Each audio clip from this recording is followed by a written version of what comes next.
चालाक आदमी। एक समय की बात है, बादशाह अकबर के दरबार में एक आदमी नौकरी मांगने आया। वह आदमी बहुत ही व्यावसायिक दिखने वाला था और उसने अपने काम के बारे में बादशाह अकबर के सामने बहुत ही खूबसूरत ढंग से बात की। उसने अपने आप को सभी विभागों में कुशल बताया और अपनी क्षमताओं का वर्णन किया। उसके बातचीत करने के बाद बादशाह अकबर ने उसे चुंगी अधिकारी बना दिया। यह सभी के लिए एक गर्व का पल था, क्योंकि वह एक साधारण आदमी अचानक एक उच्च पद पर पहुंच गया। उस समय पास में मौजूद बीरबल ने यह सब देखा और उस आदमी के जाने के बाद बादशाह अकबर के पास चले गए। वह बोले, हुजूर, मुझे लगता है कि उस आदमी में कुछ अजीब सी चालाकी है। वह बिना बेईमानी की वह पद प्राप्त कर लिया है, लेकिन मेरी नजर में वह शायद ही ईमानदार होगा और बहुत जल्द ही उसकी बेईमानी सामने आ जाएगी। कुछ दिनों बाद बादशाह अकबर के पास उस आदमी की शिकायतें शुरू हो गई। वह लोगों को परेशान कर रहा था और उनसे रिश्वत ले रहा था। बादशाह अकबर ने सभी शिकायतों को सुना और ध्यान से सोचा। उन्होंने समझा कि उस आदमी को एक ऐसी जगह पर तबादला किया जाए जहां उसे किसी भी तरह की बेईमानी का मौका न मिले।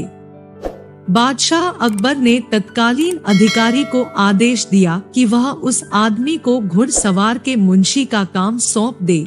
इसके अंतर्गत उसे घोड़ों की देखभाल करनी थी और उन्हें लीद उठानी थी। मुंशी जी उस जगह पर पहुंचे और उनका काम शुरू हो गया। वे घोड़ों की देखभाल करने और लीद उठाने में काफी अच्छे थे, लेकिन वहां पर भी अपनी जिम्मेदारी का निर्वहन करने लगे। उन्होंने रिश्वत लेना भी शुरू कर दिया।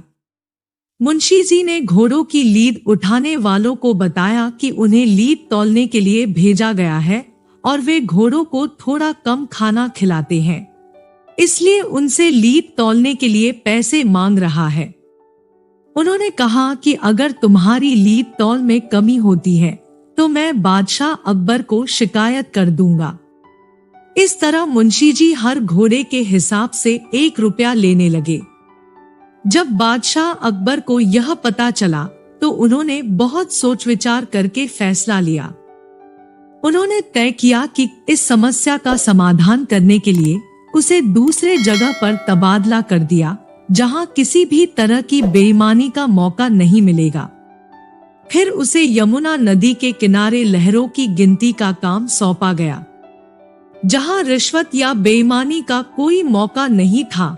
लेकिन मुंशी जी ने अपनी चाल जारी रखी।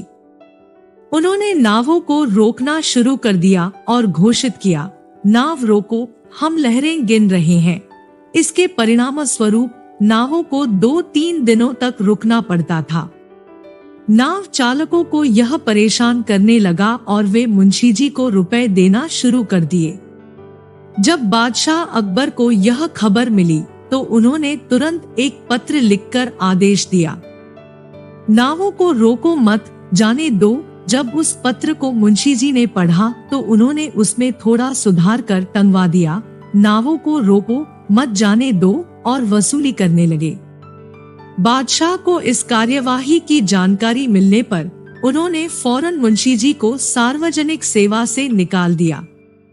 इस प्रकार मुंशी जी की बेईमानी उजागर होने के बाद उन्हें सजा भुगतनी पड़ी।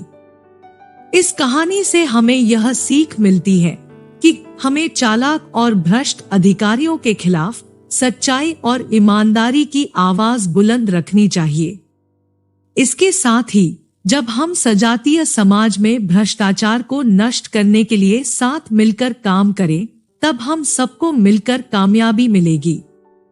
हमें भ्रष्टाचार और बेईमानी का कोई स्थान नहीं देना चाहिए और सबको सच्चाई और न्याय के मार्ग पर चलना चाहिए। तो दोस्तों, कैसी लगी ये कहानी कमेंट बॉक्स में जरूर बताएं। वीडियो को लाइक और चैनल को भी सब्सक्राइब जरूर करें। धन्यवाद।